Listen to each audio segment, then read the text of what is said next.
The Cleveland Browns as we know them are officially dead, and a massive pillar of the franchise has just walked out the door for the final time. We just received confirmation this morning that Joel Bitonio, the heart and soul of the Browns' offensive line for over a decade, has officially announced his retirement from the National Football League. This isn't just a roster move, this is the end of an era. We are witnessing the final shred of the old guard vanish in real time. Before we dive into the fallout of this decision and what it means for the upcoming season, smash that subscribe button if you want the fastest, no-nonsense NFL updates on the planet. This is a gut punch for anyone who bled orange and brown over the last 12 years. When a guy like Bitonio hangs up his cleats, it forces you to look at the landscape of this team and realize that the past is officially gone. We've seen the departures of Wyatt Teller, the shifting tides of the quarterback position, and a complete restructuring of the roster. Now, with Bitonio stepping away, the last emotional anchor from those playoff contending years is essentially being pulled up. But here is the million-dollar question: does this retirement actually fix the trajectory of this offense, or are we staring down the barrel of a massive and proven experiment? Drop a comment below right now. Is Joel Bitonio the greatest offensive lineman in modern Browns history, or are you ready to move on to the new generation? Let me know your thoughts. I want to see the debate in the comments. To understand the weight of this, you have to look at the resume. 7 Pro Bowls. 2-time first-team All-Pro. 3-time second-team All-Pro. This wasn't just a guy on the roster, this was a cornerstone of the Cleveland organization since he was drafted in 2014. He stood tall through some of the darkest, most miserable seasons in the history of professional football. He was there during the rebuilding, the fleeting moments of glory, and the heartbreaking exits. Yet, if we are being completely honest with each other, the way real fans should be, we have to admit that the version of Bitonio we saw on the field last year wasn't the same dominant force who used to bully defensive tackles. There was a noticeable decline in his lateral quickness and some uncharacteristic mental lapses that led to pressures. Sometimes, a player knows when the tank is empty before the rest of the league does. By retiring now, he's choosing to walk away with his dignity intact rather than becoming a liability on a team that is desperate to pivot toward a younger, faster future. But wait until you hear how the organization is already scrambling behind the scenes to replace his production, because the plans they had in place might surprise you. The transition to this new era of Browns football has been nothing short of a total overhaul. When you look at the locker room now, it is jarringly different from even 3 years ago. Think about the turnover. We've seen stars like Myles Garrett move on in a landscape where anything can happen. We've watched the departure of icons who once defined the spirit of this city. Denzel Ward feels like one of the last remaining survivors of that core, and even then, in this league, you never know what the front office is planning next. The team has been operating under the assumption that this day was coming. Management didn't wait around for an official letter. They've been stacking the offensive line depth in the draft and through free agency for a reason.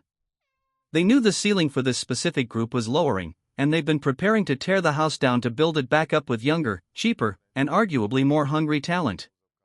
It's easy to get caught up in the nostalgia. We all remember the grit of those playoff runs, the intensity of beating the Steelers in Pittsburgh, a game that, let's be real, is probably the singular highlight for most of us over the last decade. Bitonio was right there in the trenches for all of it. He was the constant. He was the one thing you could count on when everything else was falling apart. Now that he's gone, that security blanket is gone, too. However, we need to focus on what happens when the dust settles. What does the offensive line look like when the dust clears, and who exactly is stepping into those massive shoes? The current state of the depth chart is a fascinating, high-stakes puzzle. The coaching staff is clearly in a prove-it phase. We know that Spencer Fono, the crown jewel of the 2026 draft class, is being handed the keys to the left tackle position. That is a massive ask for a rookie, but the organization is betting the farm on his development. If he struggles, the entire offensive identity of this team could crumble by week 3. Then you have the uncertainty surrounding the interior. We've heard the whispers from the coaching staff.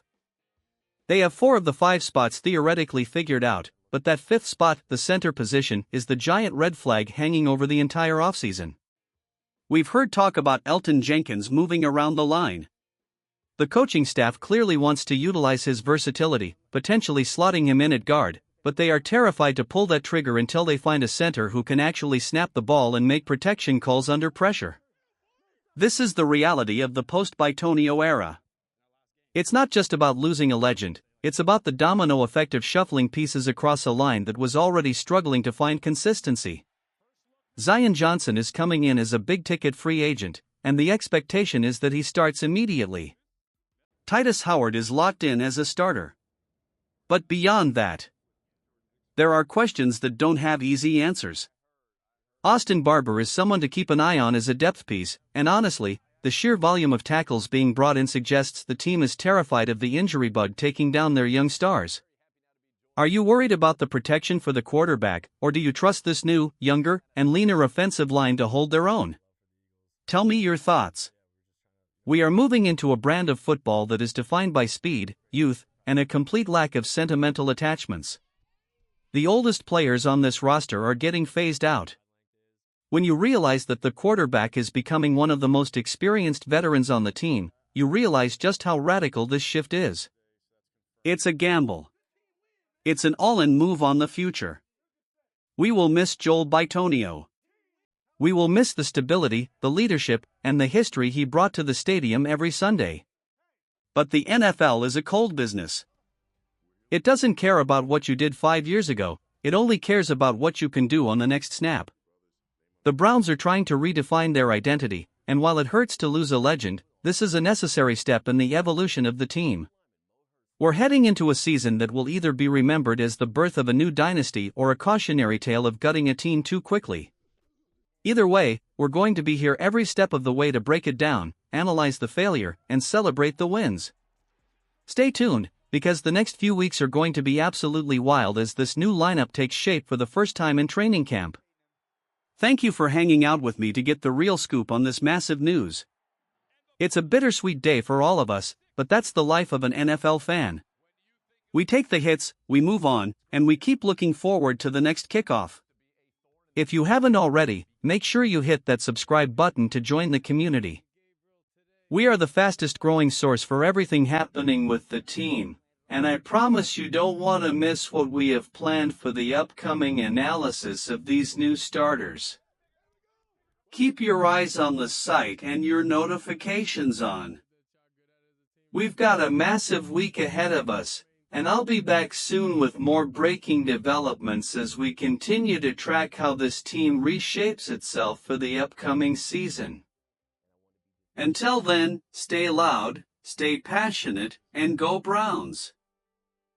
I've been your host, and I'll see you in the next one.